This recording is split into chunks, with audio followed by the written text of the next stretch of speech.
Baik.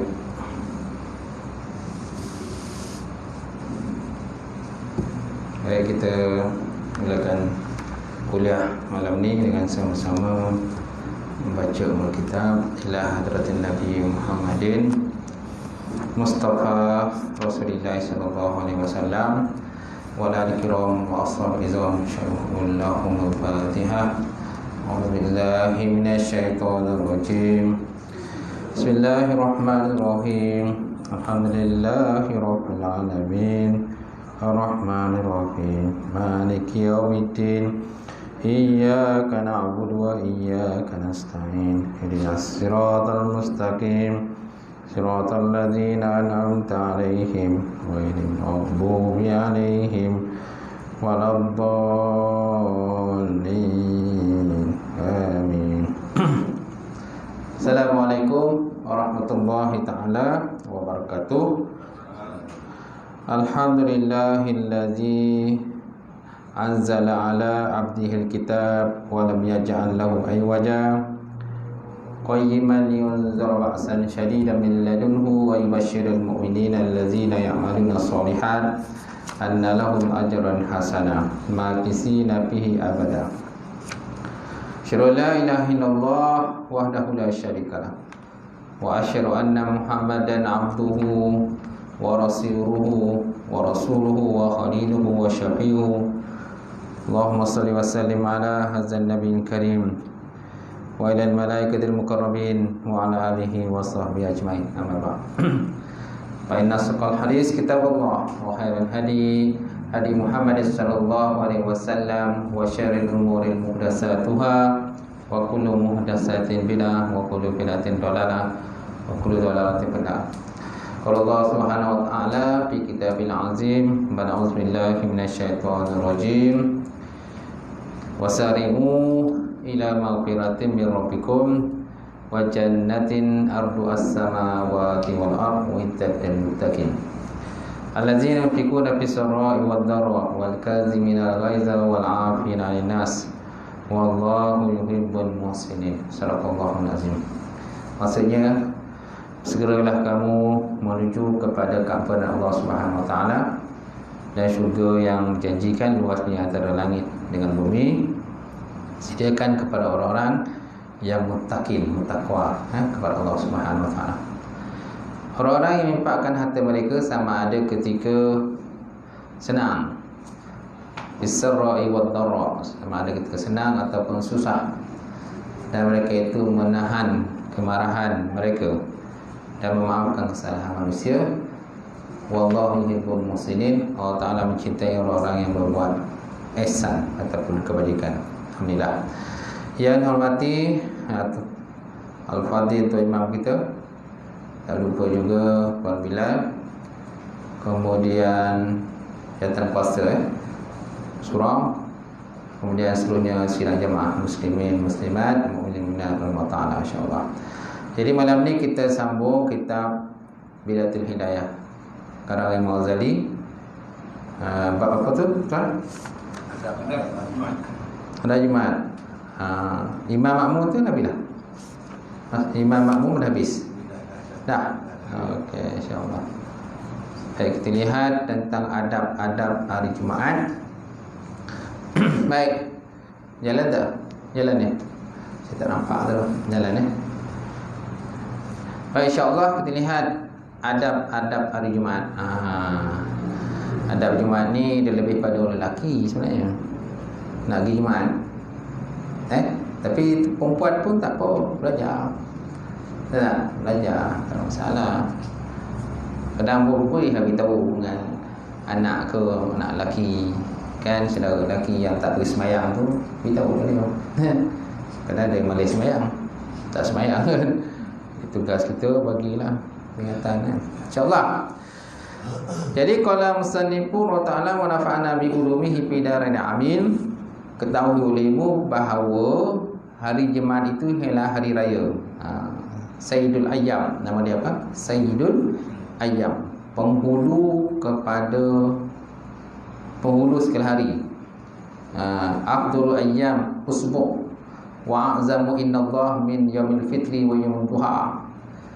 Hari Jumaat ini ialah hari dibapakan macam hari raya lah. Hari raya kepada orang Islam, Yaumul Aid, Yaumul Aid lil mu'minin. Kemudian dan harinya itu merupakan seafdal hari dalam seminggu, sebaik-baik hari seminggu, hari yang mulia yang telah dikhususkan oleh Allah Ta'ala kepada umat baginda Rasulullah sallallahu alaihi wa ala alihi wasallam. Tetapi ada juga hari-hari yang lainnya. Bukan maknanya hari Jumaat dia hari mulia. Ada juga hari lainnya hari mulia, kan? Hari Raya Fitrah pun hari mulia juga. Kemudian Yaumul Arafah. Yaumul Arafah pun termasuk juga hari mulia. Khilaf kepada Imam Ahmad, dia kata bukan hari mulia, bukan hari se-afdal hari lah, tetapi dia hanya kata Yaumul Syarif, hari yang mulia. Hari afdal lain, hari syarif lain. Afdal ni lebih pada syarif lah. Syarif ni masih mulia juga. Afdal ni lebih pada syarif lagi, lebih mulia lah. Macam tu. Baik, kemudian dan pada hari itu ada satu saat yang mustajab doa. Pada hari itu ada satu hari, satu saat yang mana masa itu mustajab doa kita. Jadi kita lakkan, kita berdoa lah pada hari Jumaat. Saatun yuwafiqu Allah Ta'ala, satu saat yang muwafakat Allah Subhanahu wa Ta'ala, maknanya diperkenankan doa. Hari itu satu saat yang mustajab. Bila hari itu? Bila masanya yang mustajab itu? Waktu bila? Tak tahu juga, kata mustajab bila saat itu yang mustajab itu. Iaitulah antara azan dengan iqamah. Gitu. Antara azan dan iqamah itu antara waktu yang mustajab. Untuk kita berdoa lah kepada Allah Subhanahu wa Ta'ala. Baik. Kemudian tidak membetuli akan saat itu oleh seseorang yang mukmin dengan doanya, kecuali Allah Subhanahu wa Ta'ala memberi apa saja yang dia minta. Apa saja dia minta, maka insya-Allah diperkenankan oleh Allah Subhanahu wa Ta'ala. Tapi dengan syarat meminta dengan penuh rasa khusyuk, tawaduk kepada Allah Ta'ala, mohon supaya contohnya dimudahkanlah segala urusan-urusan kehidupan kita, dan memudahkan tercapai apalah hasrat, kan, untuk ahli keluarga kita sebagainya, kan, mohon untuk keselamatan diri kita, anak-anak dan sebagainya. Itu adalah doa yang boleh lah. Kita mohon Allah Ta'ala. Maka bersiaplah engkau menghadapi hari Jumaat itu, mulai daripada petang hari Khamis lagi. Masya Allah, betul? Nak siap pergi Jumaat ni mulai daripada petang Khamis. Dah siap, dah standby dah. Nak pergi semua Jumaat besok. Ada tak macam tu? Ada je tu. Dia tak ada kerja lain, pencen. Pencen tak ada apa benda kan nak buat. Jadi dia sentiasa menanti-nanti hari untuk Jumaat tu. Dan dia sentiasa melazimi berada di rumah Allah Ta'ala. Nabi SAW menyebutkan bahawa ada 7 golongan, kan? Ada 7 golongan yang mendapat naungan Allah Ta'ala, yang tiada naungan melainkan naungan Allah. Pertama, imamul adil, pemimpin yang adil. Yang kedua, rajulun nasya'a fi ibadati rabbih, lelaki yang masanya banyak digunakan untuk menyembah Allah Ta'ala, nasyafi ibadati rabbih, dalam mengerjakan ibadah kepada Allah Subhanahu Wa Ta'ala. Yang ketiga, rajulun qalbuhu mu'allakun bil masajid, lelaki yang hatinya sentiasa terpaut ke masjid. Maknanya kalau dia dah balik daripada masjid tu, dia akan sentiasa bersemangat nak pergi ke masjid semula, walaupun waktu tak masuk lagi. Waktu tak masuk lagi, tapi semangat nak pergi masjid. Macam tu. Tapi sekarang ni nak masuk masjid ketat sikit lah, pasal Covid ni. Pasal Covid ni jadi susah sikit nak masuk masjid. Banyak pintu ditutup. Pintu tertentu saja, pintu depan yang dibuka. Pintu tepi ke kanan tak dibenarkan masuk. Di seal. Sebabkan masalah Covid ni. Baik. Jadi kemudian, maka naklah kau bersihkan pakaianmu dan perbanyakkan mengucapkan tasbih dan istighfar mulai daripada petang hari Khamis. Pada masa itu sudah menyamai kelebihan hari Jumaat. Mulai petang ni, kerana hari ni dalam konteks Islam ni, hari tu dia mulai daripada bila? Maghrib kan. Mulai maghrib kita dah masuk dah Jumaat tu. Berlainan kalau ikut dari segi Masihi. Kalau Masihi tu maknanya kita masuk hari besok tu, maknanya pukul 2 tengah malam tu barulah masuk hari besok. Tapi dalam konteks Islam ni lain. Maghrib saja dah masuk dah hari Jumaat. Maghrib Khamis dah masuk hari Jumaat. Tu kena tahu perbezaan. Baik, seterusnya, kemudian tuan-tuan, dan berniatlah kau untuk berpuasa pada hari Jumaat, tetapi naklah puasa itu kau sertakan dengan puasa hari Khamis. Ni termasuk dalam puasa sunat ni. Kalau tuan-tuan nak berpuasa sunat, dan kita digalakkan puasa sunat Senin Khamis kan, kerana mengikut kepada baginda Rasulullah SAW. Sunatkan kita puasa Senin dan Khamis. Tapi kalau seandainya kita berpuasa hari Jumaat, maka mesti digandingkan dengan Khamis ataupun Sabtu. Khamis ataupun Sabtu. Dia tak boleh hanya semata-mata Jumaat saja. Kalau nak puasa Jumaat lah. Kalau tak payahlah puasa Jumaat. Bang tak payahlah puasa Jumaat lah. Asyik bocor ya bang kan.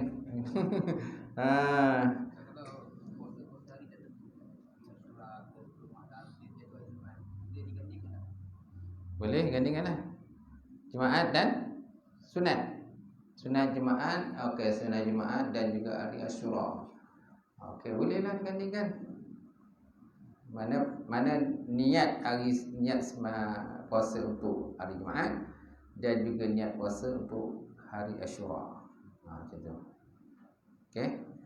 Tapi kalau seandainya ada niat dengan puasa hari Jumaat, kena juga hari Sabtu tu kena juga digandingkan sekali. Sebab ada dua niat. Mana niat pertama niat hari puasa Jumaat, satu ni niat hari Asyura, kan, hari Arafah dan sebagainya. Dan sebabkan kita ada niat puasa Jumaat, maka kena juga gandingkan sama ada Khamis ataupun hari Sabtu. Gitu. Boleh? InsyaAllah. Kemudian, dan berniatlah engkau untuk berpuasa hari Jumaat, tetapi naklah puasa itu kau sertakan dengan puasa hari Khamis atau puasa hari Sabtu, kerana ada larangan bagi mengkhususkan berpuasa pada hari Jumaat sahaja. Sebab ada tegahan. Ada tegahan dan juga larangan daripada baginda Rasulullah SAW. Maknanya tak bolehlah kita berpuasa semata-mata hari Jumaat sahaja. Hari Jumaat macam tu. Baik, seterusnya mana hadisnya tuan-tuan? Ada dalam ni hadisnya. Qala Rasulullah SAW, la yasumu ahadun yaumal Jumaat illa ayyasuma qalbahu aw yasumu ba'dahu, rawahu Syaikhani. Janganlah berpuasa salah seorang kamu pada hari Jumaat illa kecuali ayyasuma qalbahu, berpuasa dia sebelumnya, aw yasumu ba'dahu, ataupun berpuasa dia sesudahnya. Rawahu Syaikhani. Baik, kemudian waqala sallallahu alaihi wa alihi wasallam, la tasumu yaumas sabti illa bima iftarada alaikum. Janganlah kamu berpuasa. Nabi kata jangan berpuasa pada hari Sabtu, melainkan apa yang telah difardukan ke atas kamu, illa fima farada alaikum, iftarada alaikum, kecuali apa-apa yang difardu atas kita, pula kita puasa hari Sabtu dah. Nah, jadi kalau semata-mata puasa Sabtu tak ada sebab apa-apa, tak boleh. Qada boleh lah, mana ada sebab tertentu. Qada ke ataupun puasa nazar ke, dah puasa, dah niat nazar nak puasa Sabtu kan. Oh, so kena puasa kan Sabtu. So qada lah. Tak? Ataupun contohnya puasa hari putih. Hari putih puasa hari apa? Puasa hari putih 13, 14, 15. Okey, 13, 14, 15. Kalau seandainya contohnya jatuh hari Sabtu. Contohnya jatuh hari Sabtu. Contohnya 15, 9 jatuh hari Sabtu lah. Jadi kita puasa tadi bukan hanya semata-mata puasa, tapi puasa sebabkan Yaumun Abiyad, hari putih. Puasa hari Sabtu. Kerana Nabi ada berpuasa pada hari putih. Sebaik-baiknya kita dalam sebulan ni, sebaik-baiknya sebulan ni kita digalakkan paling tidak pun puasa sunat 3 kali. Dan tidak pun puasa sunat 3 kali. Ni tak ada puasa langsung. Mata darah je kan. Mata darah ya, pantang ajak makan je. Jom, makan je. Lepas subuh ni dah makan dah. Tak? Sedangkan Nabi menggalakkan kita berpuasa, kerana dia nak merehatkan perut kita lah. Macam sama juga lah kalau kita puasa Ramadan. Puasa Ramadan, apa tujuan puasa Ramadan? Untuk kesihatan lah, satu kan, kesihatan. Sebagai kerehatan lah kena perut kita. Kerana perut kita ni macam mesin. Mesin pun ada masa pun nak rehat je. Asyik berjalan kan, mengunyah air je. Tak? Mengisar sajalah. Tegas perut kan dia mengisar makanan tu. Macam tu. Baik, seterusnya tentang apa yang berlaku seterusnya. Kemudian apabila kau berada di pagi hari Jumaat, maka naklah kau mandi kerana mandi hari Jumaat. Itu adalah satu kepastian.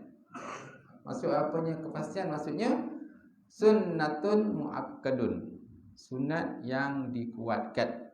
Hukumnya sunat muakkad atas setiap orang yang balik. Mana orang yang wajibkan sembahyang Jumaat. Kemudian apa lagi tuan-tuan? Bersungguh-sungguh engkau di dalam menyucikan badanmu dengan mencukur bulu ari-ari. Dengan mencukur bulu ari-ari. Bulu ari ni dah bulu kemaluan kan? Betul?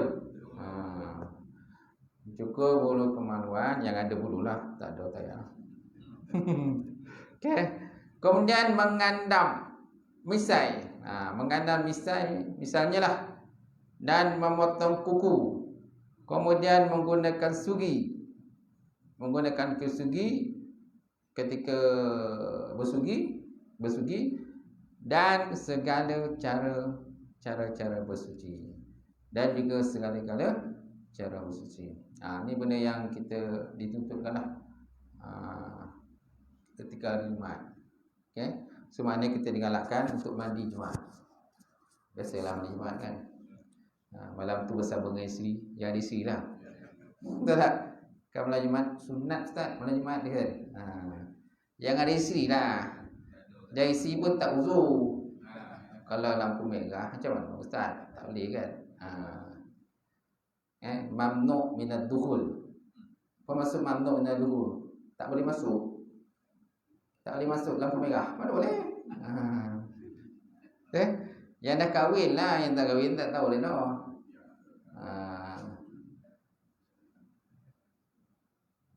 Okey. Yang dah kahwin, yang masih ada isteri, ataupun pernah berkahwin. Pernah kahwin, dia ada pengalaman lah begitu. Macam tu. Kecuali orang tu tak pernah berkahwin, membujang ya. Dia lebih suka hidup bujang. Sedangkan Nabi menegah kita daripada hidup membujang. Nabi tegah kita hidup membujang. Nabi suka umat dia berkahwin. Carilah pasangan. Dan Nabi suka umat nanti besok ramai. Akhirnya besok ramai mak aku, kata Rasulullah sallallahu alaihi wasallam. Tapi kalau umur dah 60 80 tahun. Kawin je lah, penoman je lah. Cek penoman, kawan berbual. Nak bersalin, nak beranak mungkin tak dapat lagi dah. Tak dapat beranak lagi. Tapi tak mustahil juga. Ya, contohnya Nabi Allah Zakaria alaihissalam. Dikurniakan seorang anak. Walaupun isterinya masa tu dah lanjut usia dia. Usia dia lanjut dah. Tingkat nyanyuk lah kan. Usia dah nyanyuk. Tingkat lanjut usia. Dan isteri dia pula itu mandul. Masya Allah, mandul lah. Tapi dikurniakan seorang anak. Itu kelebihan Allah Ta'ala nak bagi lah. Kalau dia nak bagi, dia bagi. Tak ada apa kan. Itu. Cuma manusia kan mestilah ikhtiar. Yang tak ada anak, usaha ikhtiar. Macam mana untuk mendapatkan anak. Tapi ada kadang-kadang dah usaha dah. Tak boleh juga. Nak macam mana? Memang tak ada rezeki lah.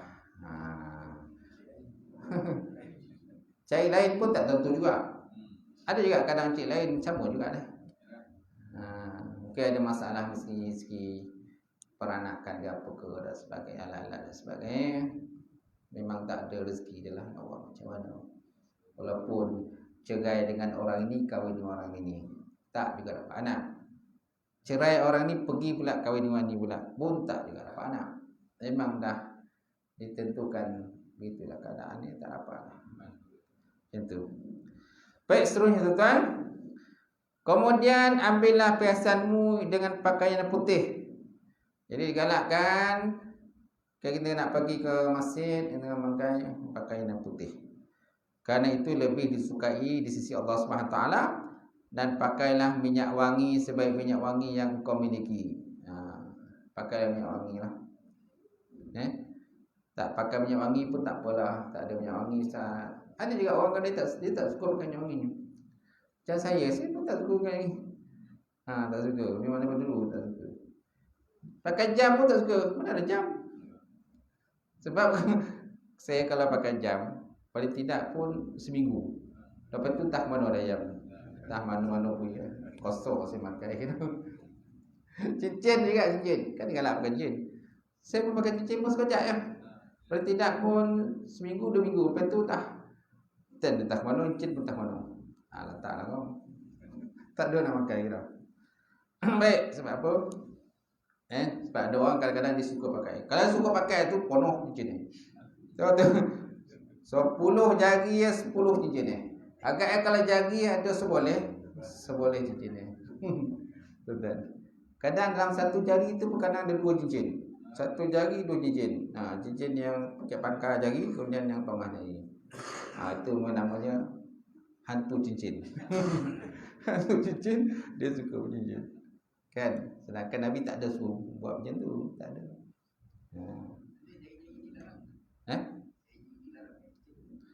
Nabi disuruh cincin kat mana?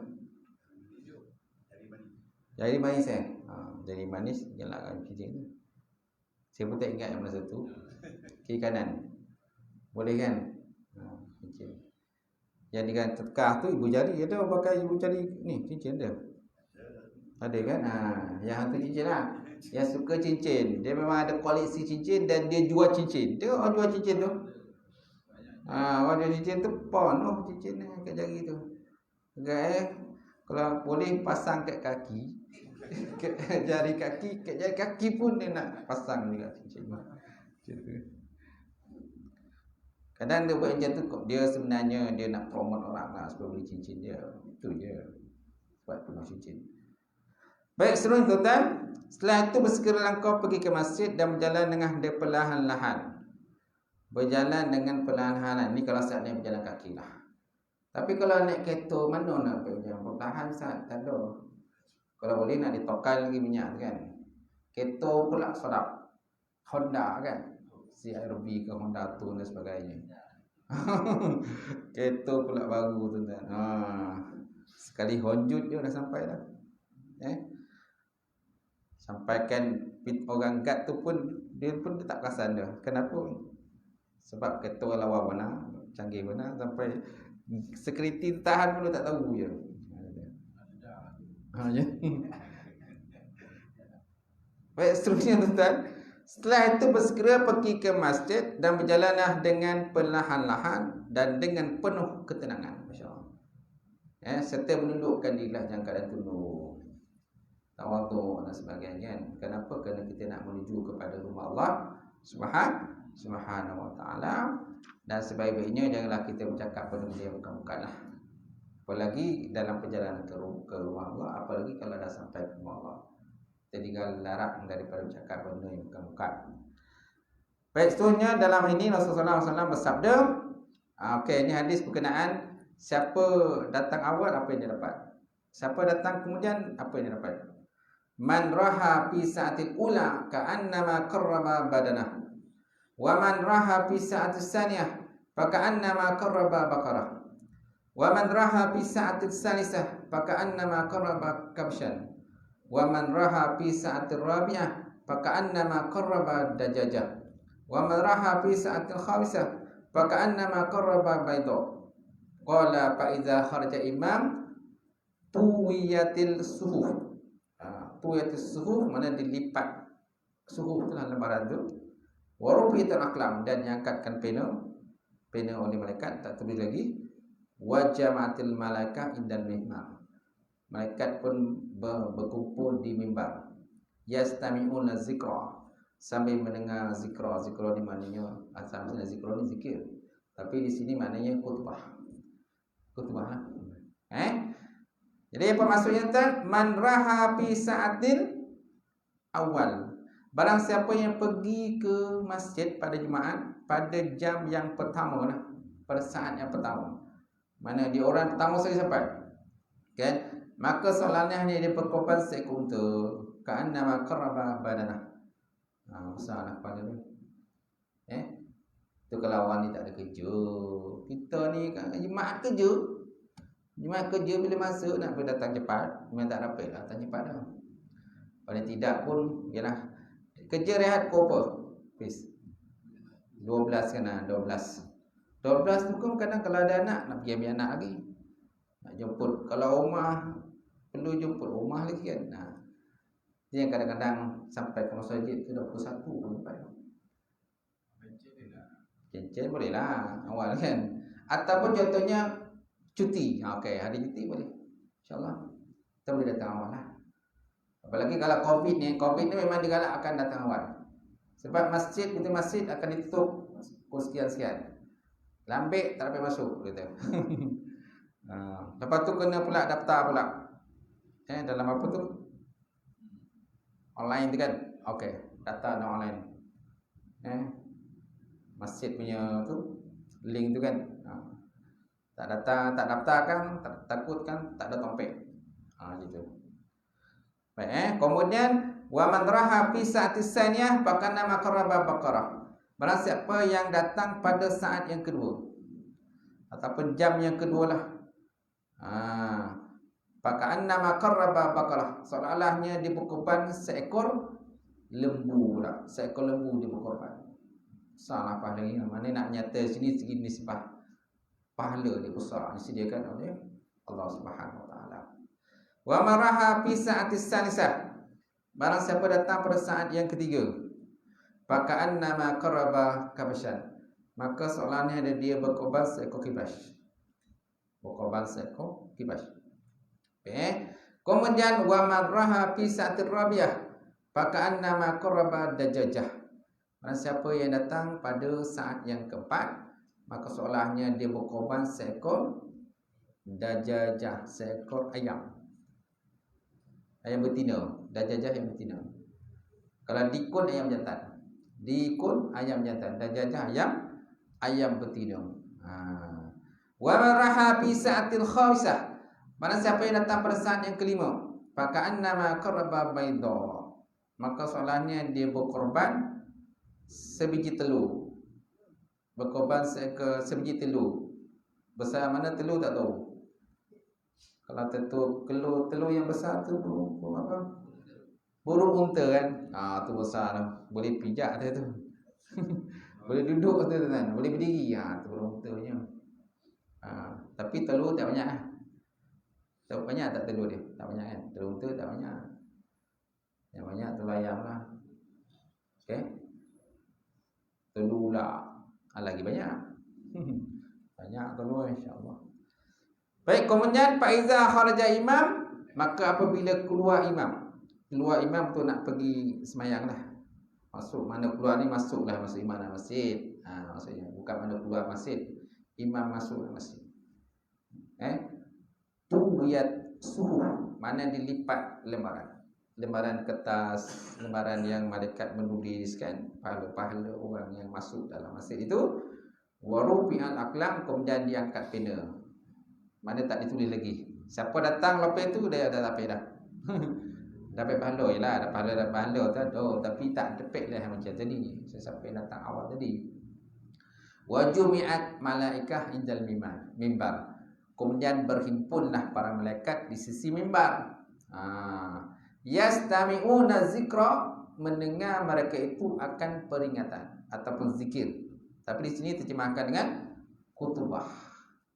Khutbah Jumaat. Sebab masjid kadang-kadang dia buat tazkirah. Sebelum Jumaat ada tazkirah. Macam tadi saya bagi tazkirah. Di Masjid Sri Sindayat, jemputan. Baiklah 15 minit kena mendadak azan lah. Lalu kita kerja, kan nak pergi sana pula, jauh juga tu. Dengan jam dia. Dia dalam jam ni, dalam Bandar Serban ni jam lah. Nak sampai ke highway tu jam. Lepas ke highway tu kan, di mata highway tu, ke sana tu dah tak jam je lah.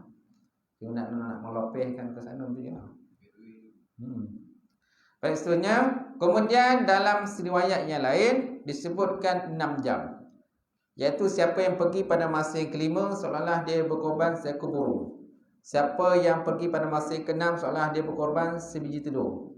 Berkata Ibn Hajar, semua masa di antara terbit fajar sampai keluarnya khatib ini naik atas mimbar, iaitu selepas gelincir matahari, naklah dibagi kepada 6 bahagi.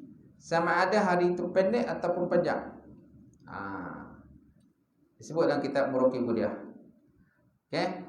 Jadi bila permulaan hari itu, masa yang daripada jam pertama, kedua, kan ada berapa jam ni kan, pembahagian tu mulai daripada apa? Mulai daripada terbit fajar, sampailah khatib naik atas mimbar. Iaitu gelincir matahari naklah dibagi pada 6 bahagi. Sampailah gelincir matahari. Okay? Sama ada hari itu pendek ataupun panjang. Gitu. Itu tak bagilah. Itu kalau ada masa pergilah awal. Tak ada masa nak buat macam mana? Datanglah, orang kata. Yang penting datang iman. Yang penting datang iman. Cuma keadaan Covid ni, itulah ada yang tak boleh datang iman. Covid tak yang hilang kita. Lagipun masih terhad gitu. Kalau setiap minggu asyik terhad, dia alasan ni mana boleh. Itu memang alasan orang malas. Malailah pergilah. Kalau mas pergi pun tak boleh ramai gitu. Terhad kedudukan dia, tak boleh ramai. Kalau rumah dia dekat di masjid. Lepas tu dia dengar khutbah dari rumah. Bila tamat boleh pergi.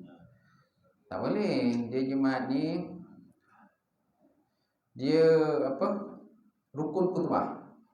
Dia waktu khutbah pergi. Dia bila datang bila waktu khutbah? Dengar kat rumah hari khutbah. Kat khutbah dengar kat rumah hebat tu. Tu makam tinggi tu kan.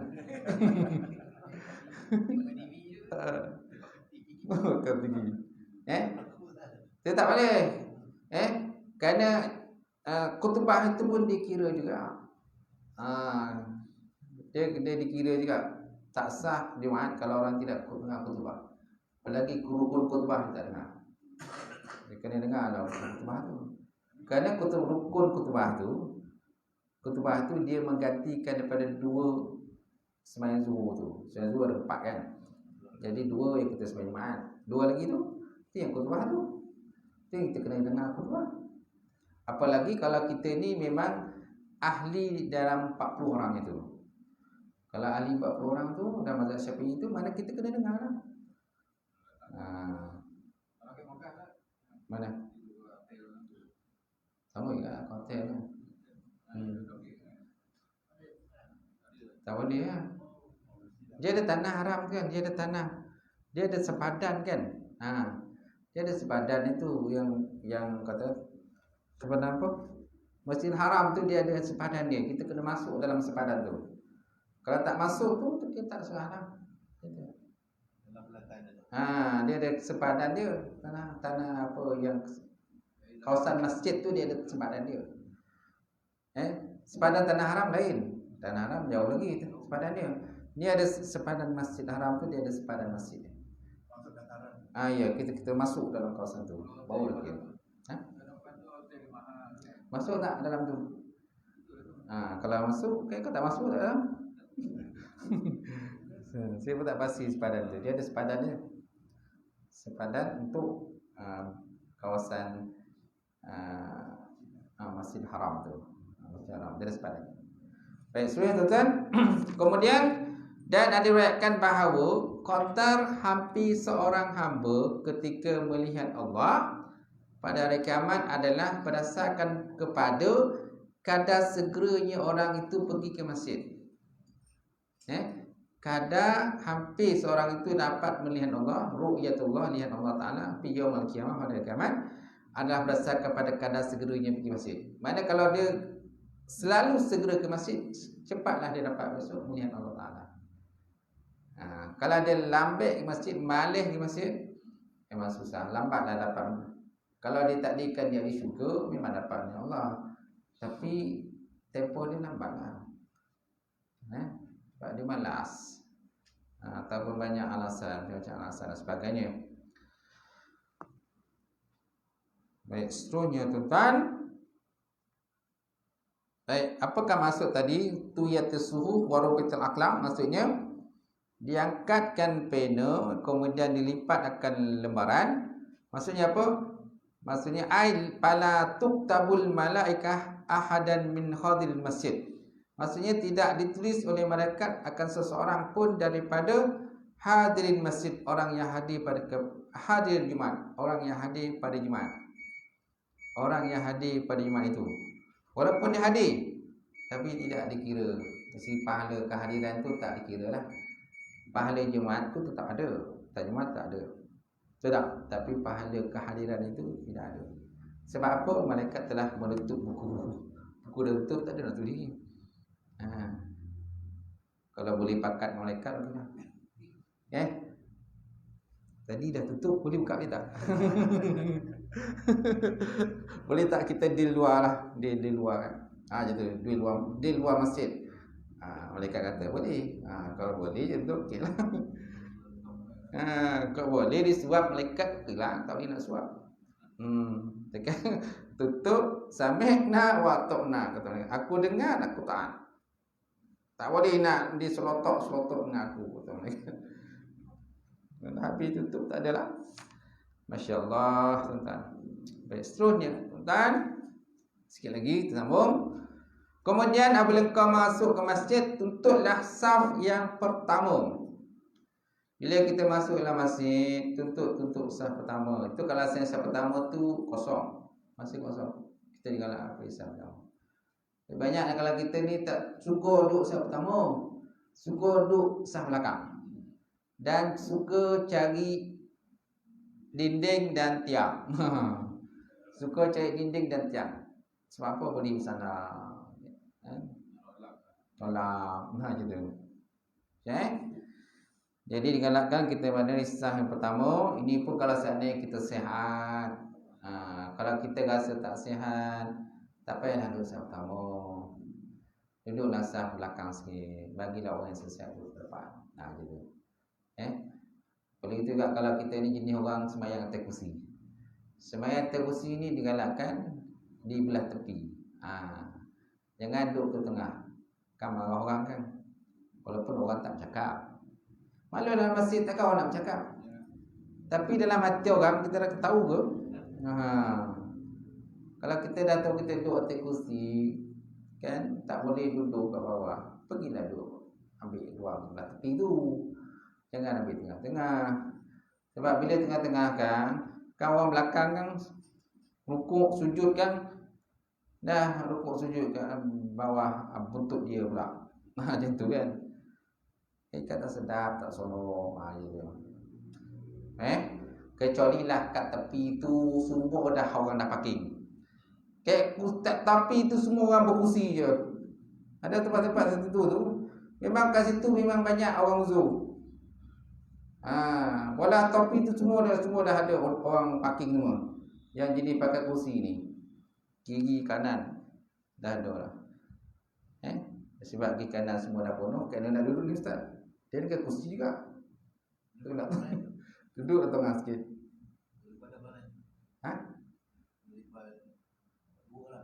Boleh. Dah macam parking bertindih lah. Parking bertindih istilah kita kan. Double parking, kan? Kalau double parking ni, kalau tuan-tuan double parking, kan, kita menghalang orang lain, jangan di punya gear tu hendaklah dinetralkan. Gear tu jangan letak pada parking. Gear jangan letak pada parking, ataupun kita jangan tarik handbrake. Kalau kereta lah, kalau kereta. Kalau orang tak tahu je nah. Sebab nanti kan, kalau orang yang kita dah tutup tu, kita dah lindung dia, ni kereta dia, ni dinding, ni kereta dia, ni kereta kita, kan dia nak keluarkan macam mana? Sebabnya kita jangan tarik handbrake-nya. Free kan? Sebab apa? Nanti senang dia nak tolak bila dia nak keluar. Kat rumah-rumah kan macam rumah flat kat KL tu je tu lah. Rumah-rumah yang flat-flat kata, cuma parking memang dia orang tak tarik handbrake. Sebab nanti dia akan menghalang orang lain nak keluar.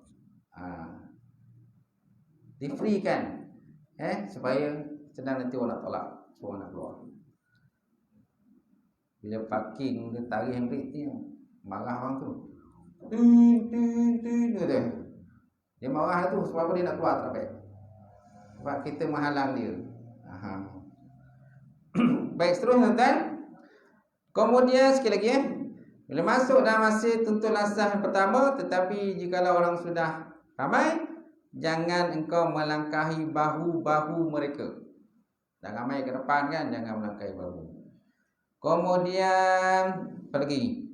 Jangan engkau lalu di hadapan orang yang sedang bersolat. Jangan lalu. Pilihlah tempat duduk yang berdekatan dengan dinding atau tiang. Ni kalau dah lewat lah. Pilih yang dinding atau tiang sehingga orang tidak melintasi di hadapanmu. Jangan engkau duduk dalam masjid kecuali setelah engkau mengerjakan sembahyang sunat tahiyatul masjid. Sembahyang sunat tahiyatul masjid. Ramai orang kadang-kadang tak tahu. Ni yang bakal pengantin, kadang-kadang saya ceramah pengantin nak nikah kan, khusus pra perkahwinan. Kalian tanya juga yang pengantin lelaki tu. Kan ada tajuk tu, kata digalakkan berkahwin dalam masjid. Dia ada slot itu kan. Boleh tu urus. Di mana tempat-tempat yang kita digalakkan berkahwin, dia tunjuklah slide tu, antaranya masjid. Bila tanya tentang pengantin, bakal pengantin ni, kan, cuba macam mana niat iktikaf. Tak apa dia dah. Macam mana sembahyang sunat di masjid, macam mana niat ni? Tak apa dia dah. Menung dia. Tak roti Ustaz. Macam mana ni kau nak jadi pengantin? Kau nak nikah kau ke masjid. Sembahyang di masjid pun kau tak dapat. Tak solah kita ajar. Channel sembahyang di masjid. Baik, kemudian seluruhnya dan lebih baik daripada engkau kerjakan sembahyang di masjid itu 4 rakaat. Dan kau baca pada setiap rakaat selepas surah Fatihah akan surah Al-Ikhlas. Mana surah Ikhlas? Qul huwallahu ahad, Allahus samad, lam yalid wa lam yulad. Surah Ikhlas 50 kali, masya-Allah. Sanggup kau tuan? 50 kali. Dengan disebutkan di dalam sebuah hadis bahawa sesiapa yang mengerjakan demikian, maka ia tak mati kecuali setelah ia melihat akan tempat yang disediakan baginya syurga, atau orang lain akan melihat tempat yang telah disediakan baginya. Nombor 1 tu hadis Daruqutni dalam kitab Qara'il Malik, dan beliau berkata hadis ini tidak sahih lah. Hadis tak sahih. Cuma dalam bab amalan ni, hadis sahih ke tak sahih boleh kita beramal. Cuma yang tak boleh kita gunakan hadis dhaif ni ialah dalam bab contohnya berhujah. Bab berhujah contohnya berkenaan dengan hukum hakam, kan? Itu tak boleh hadis dhaif, mesti hadis sahih. Tapi dalam untuk fadilat amaliyah, untuk beramal untuk diri sendiri boleh. Tapi jangan sampai pada tingkatan yang sangat dhaif. Itu ada pembahasan kena dalam bab hadis lah. Dalam kitab-kitab lama ni, ulama-ulama ni kan, ulama-ulama ada di kalangan kitab lama puaskan. Kadang-kadang mereka campurkan hadis sahih ada, hadis dhaif ada. Contohnya kitab Niyatul Musalli. Pernah tak dengar kitab Niyatul Musalli? Kitab Jawi lama, kitab bab sembahyang, Niyatul Musalli, yang dikarang oleh Syekh Daud Al-Fatani. Syekh Daud Al-Fatani dikarang kitab Niyatul Musalli. Banyak ada jual kadang. Ada jual kat kadang-kadang kitab lah dia. Dia ada yang Jawi, ada terjemahan dia. Niyatul Musalli. Ada banyak cetakan. Yang dikarang oleh Syekh Daud Al-Fatani, dah meninggal lah. Dia meninggal dulu di Mekah. Dia orang petani, kan? Kemudian dia pernah mengaji di Aceh 2 tahun, mengaji di Mekah selama 30 tahun. 30 tahun mengaji di Mekah. Dia karang kitab banyak. Macam kitab kira. Kitab Jawi lah dia karang. Dalam kitab hadis, kitab dia dimasukkan hadis sahih pun masuk, kemudian hadis hasan pun masuk, hadis dhaif pun masuk juga. Gitu. Tapi sayangnya tuan, orang zaman sekarang ni, contohnya Pokok Wahabi ni, kadang dikata ini kitab ni tak dipakai. Kitab ni tak dipakai. Bina cacam lah. Sebab apa? Oh, ada di dhaif ada. Dia tak dipakai lah. Sedangkan ulama-ulama dulu bukan mengaji, bukan cikainya ulama-ulama. Mengaji macam potong ni sampai 30 tahun mengaji Mekah. Sampaikan dia pun dari sana, dan dia juga mengarang-arang kitab. Banyak kitab sekarang. Tapi sayangnya ada di kalangan bapak ni, dia kata ini semua bina, kitab ni semua tak boleh pakai, kena buang je ke laut dah soal kan. Insya-Allah. Dia mempelekehkan kalangan kita ulama-ulama dulu. Macam tu. Tapi kita ulama-ulama dulu mereka memasukkan juga. Ada di doa. Imam Qurtubi tu, tak Imam Qurtubi. Sekarang kita tafsir Qurtubi kan. Dalam kitab tafsir bukan ada masuk juga, ada soal doa. Kemudian Imam Qurtubi contoh mengarang kitab At-Tazkirah fi Ahwalil Mauta wa Umul Akhirah. Peringatan pada menyatakan orang yang telah mati urusan akhirat. Di situ pun dia masuk. Ada sahih, ada cerita-cerita pun ada. Walaupun kadang tak pasti cerita tu sama ada sahih atau sahih, boleh masukkan dalam kitab dia. Macam tu. Ulama besar masukkan juga. Dengan tujuan untuk fadilat amaliyah. Untuk supaya kita dapat beramal. Bukan untuk berhujah, tapi untuk amalan untuk kita sendiri. Macam tu. Baik, seterusnya, dan jangan engkau tinggalkan sembahyang sunat serta masjid ini walaupun imam sedang membaca khutbah. Walaupun imam tengah khutbah, kita galakkan juga sembahyang. Walaupun kita datang lewat, kita datang lewat, si imam tengah khutbah, kita boleh juga sembahyang sunat. Disebut dalam kitab Jafiatul Ahya, disebut sembahyang sunat hafifataini, sembahyang sunat yang ringan. Ringan ataupun ringkas. Sembahyang sunat kena buat juga, tapi ringan dan ringkas. Sebab apa betul nak lapang keringat. Lepas tu terus duduk mendengar khutbah. Gitu. Faham kan? Boleh? InsyaAllah. Cukup sekadar itulah. Boleh? Cukup sekadar tu. perbincangan kita, pengajian kita malam ni. InsyaAllah datang masuk lagi dan disunatkan pula kau sembahyang 4 rakaat. Wallahu a'lam bissawab wa ilaihi marji'un. Ada persoalan? Tanya ada tak?